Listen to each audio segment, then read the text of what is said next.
Welcome back to Sonic 3 and Knuckles and the subterranean brilliance that is Lava Reef Zone.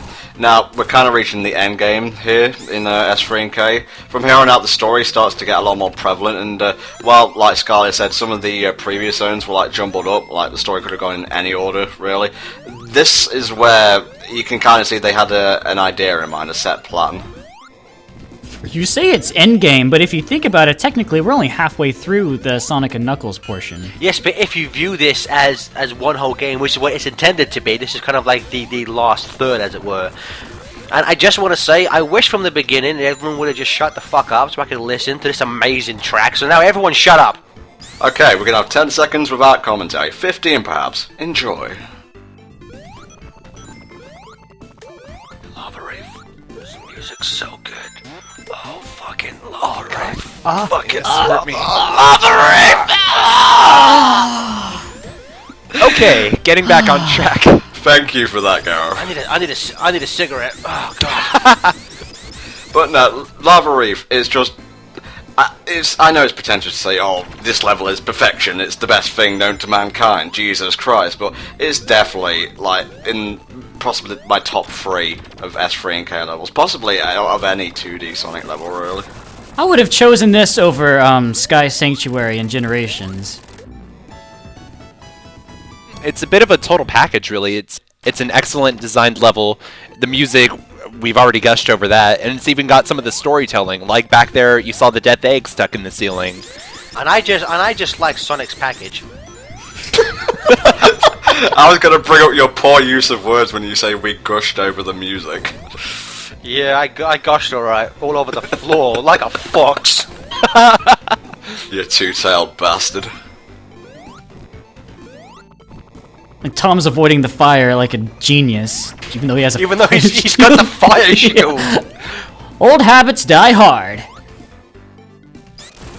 I'm immune to fire, so I should hide from fire. Yeah, buddy. And now I have double fire protection. Fuck you, lava!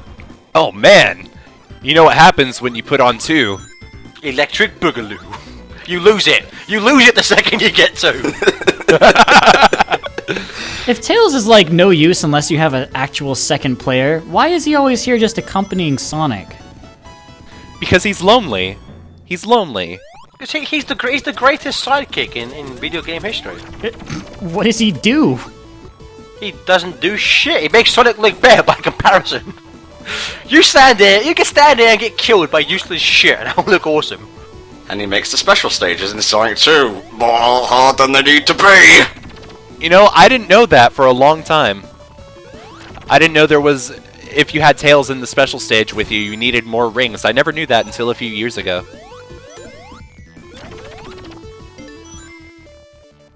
I will say, as Tom was saying earlier about the story being more prevalent in the stage, and as I said in Sandopolis, what we're about to see here is kind of like a rough design for a boss we will later see in Death Egg Zone. It's just another thing in terms of the story that makes me appreciate Sonic 3 more than pretty much any other classic Sonic platformer.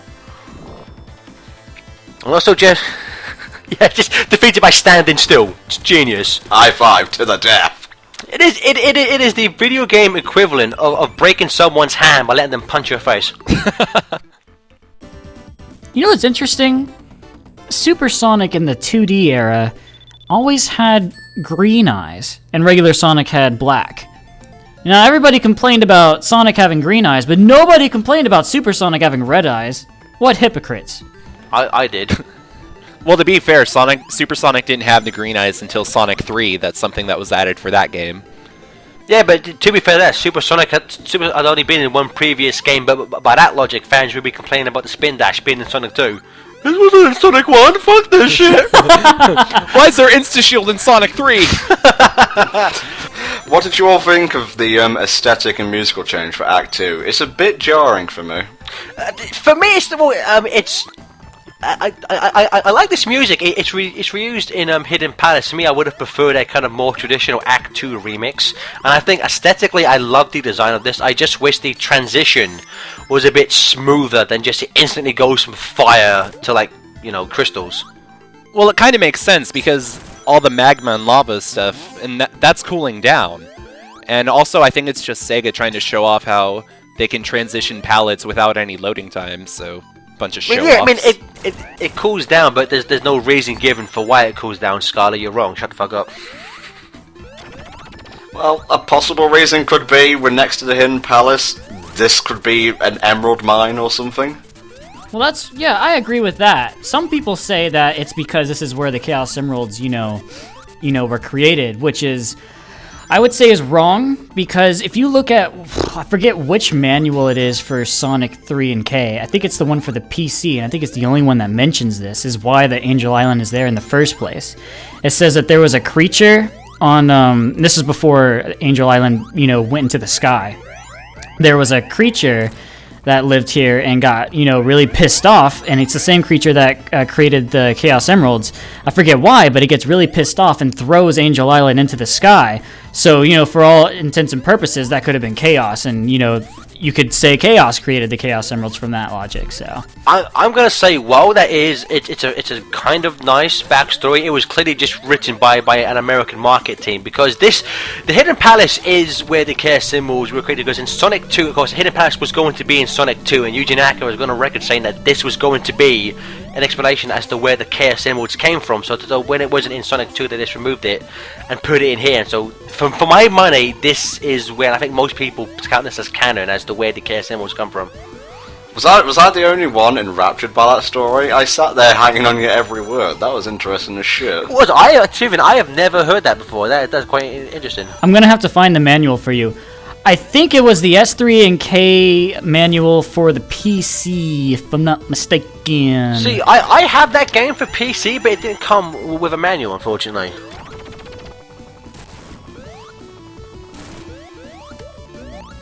And what's interesting is that story starts off like it puts like a little day between Sonic 2 and Sonic 3.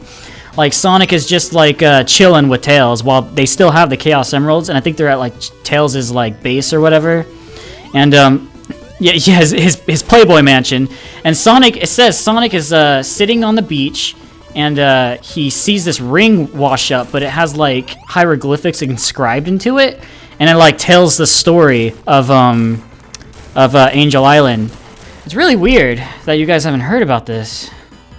Well, Steve and Sky, I think you're the only two people who played and or enjoyed the PC version. Now, this is amazing. I'm just going to say it, it's amazing. Visually, this is, it's... Sections like this in video games, I don't really like scrolling sections like this, because I'm like, what kills me if I fall down, shit like that. But I think just the background of the Death Egg and the back of the Death Egg rising up, I just think it's visually, it's just so good. Yeah, it works. That's all there is to say about it. It just works. Yeah, it's the use of colour, the imagery of the Death Egg, the tension from, the auto-scrolling section and the early part with the missiles and whatnot. It's just great, really. Really iconic moment. And by the way, Gareth, I know you were bitching earlier about the lava cooling off. Here, it's back. Shut the fuck up. But I don't want to shut the fuck up. Now, this is a boss kind of similar to Underground Zone in Sonic 2 and the Master System, where Eggman... Is that all you do? This is similar to Underground Zone boss, where Eggman basically you can't defeat him by attacking him. You have to let him try and kill you, and then he just destroys himself. Which, from his point of view, what kind of plan is this? Really, this is one of his worst plans. Well, he's running out of options at this point in time. Right, he's got to get the Death Egg ready. He's like, I could bring out the Death Egg robot now in a lava-based pit where Sonic can't stand on, or I could wait until he has a big platform to run away from me from. Genius idea. He was firing missiles not 2 seconds ago. What happened to that arsenal? He ruined him. Ah, shit. The missiles are gone. Now I've got all these fucking little shitty spike balls. Oh, fuck. Oh, maybe I shouldn't be chucking these spike balls in my own face. Yeah, it's not like Eggman has said, this doesn't seem to be working. I know, I'll try it from the right side. You'll never expect it here. Oh, no. Oh, no. You know what I love? How he kind of smirks to the camera every time he gets hit, like, oh fuck, oh fuck, don't be me. Well, that's Lava Reef done and dusted. Please join us next time for a double bill, actually, where we visit both the Hidden Palace Zone and Sky Sanctuary. See you then.